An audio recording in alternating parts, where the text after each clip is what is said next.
You know what's funny? A few months ago, if you told me I'd be sitting here talking about coloring books, I would have laughed. But here I am, about to tell you how this kids' activity completely transformed my everyday life.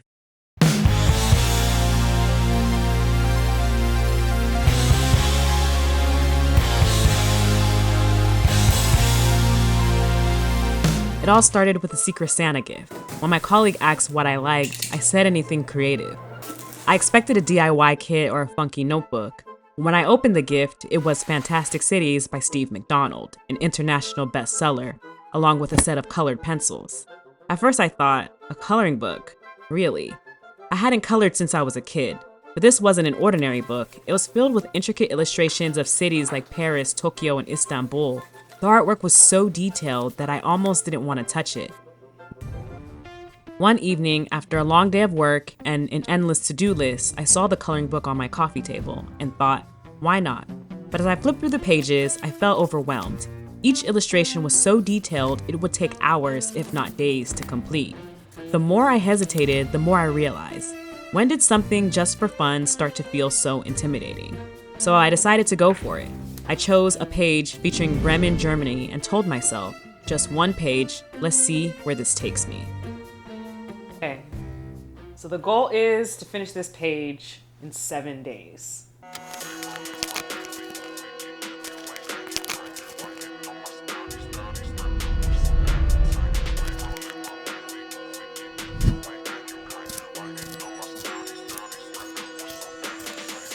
The illustration was a maze of tiny details: buildings, windows, trees. Choosing colors felt strangely high stakes. Should the rooftops be weathered red or earthy brown? Should the cars be realistic or whimsical? Every choice felt monumental, as if one wrong color could ruin the entire piece. The more I hesitated, the more I recognized a familiar feeling: the fear of making the wrong choice. Suddenly, this wasn't just about coloring. It mirrored the self-doubt I felt tackling big challenges in life. Maybe this was about more than just putting color on a page. It got me thinking about how much we, as adults, shy away from things we once loved as kids. Back then, we dove into activities without hesitation: coloring, drawing, playing, without worrying about productivity or perfection. But as adults, we second-guess everything, even the things that bring us joy. That night, coloring became more than a pastime. It was another chance to reconnect with the joy of creating for the sake of it. I wasn't just filling in a page, I was rediscovering a part of myself that had been buried under responsibilities and expectations.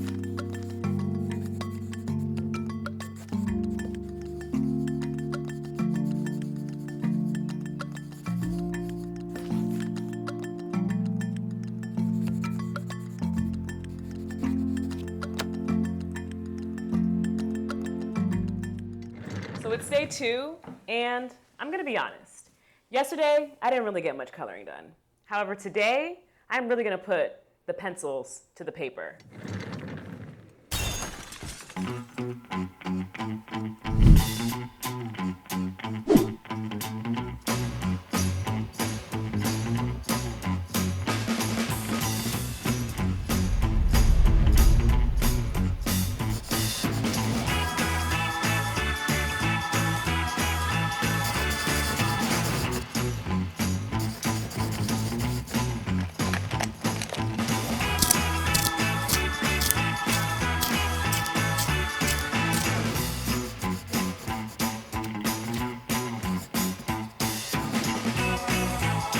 But then, I hit a roadblock. The colored pencils weren't cutting it. They required constant sharpening, and my strokes felt too hesitant. So I tried something different. I grabbed a simple ballpoint pen. It was a game changer. The pen forced me to commit to every line, every detail. There was no erasing, no second guessing. It reminded me of making a zine for the first time. There's no right way. You just experiment and trust the process. Maybe that's the key to creativity in general: giving ourselves permission to create without overthinking.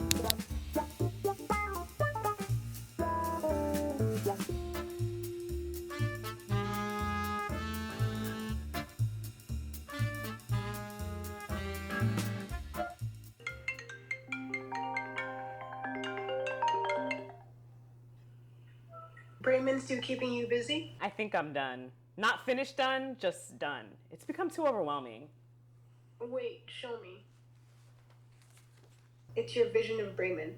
Would be a shame to leave it unfinished, wouldn't it? You always know where to go when you lie. I think about it in this time. With renewed perspective, I picked up the pen again. As the days passed, I wasn't thinking about work stress or deadlines anymore. I was fully immersed in the task. Each little detail of Bremen's skyline became a moment of calm, a step towards completion. When I finally finished, I was amazed.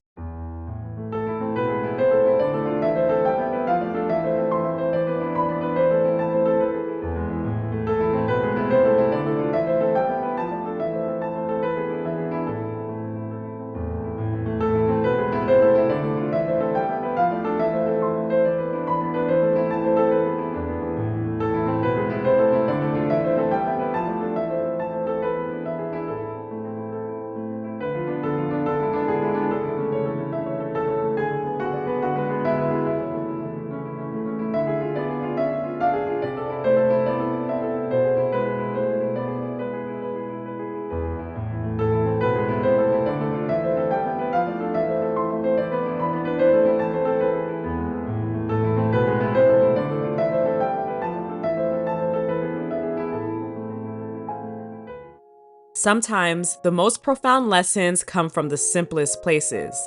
It's not about the finished product, but the joy of the process itself. If you're feeling stuck, maybe it's time to reconnect with something you loved as a kid. A coloring book isn't just an escape, it's a chance to reclaim the creativity and joy we've left behind. Because in the end, the journey is where the wonder happens. And sometimes, the simplest activities can lead us back to the parts of ourselves we didn't even know we'd lost.